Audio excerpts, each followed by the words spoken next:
যে মানুষটা চুপ থাকে তার থেকে 10 হাত দূরে থাকুন, কারণ সে দুর্বল নয়, সে সব কিছু দেখছে।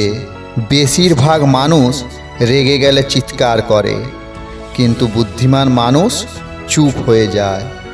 কারণ চুপ থাকা মানে হার মানা নয়, চুপ থাকা মানে পরিস্থিতি বোঝা। সিংহ কখনো প্রতিটা কুকুরের ডাকে উত্তর দেয় না।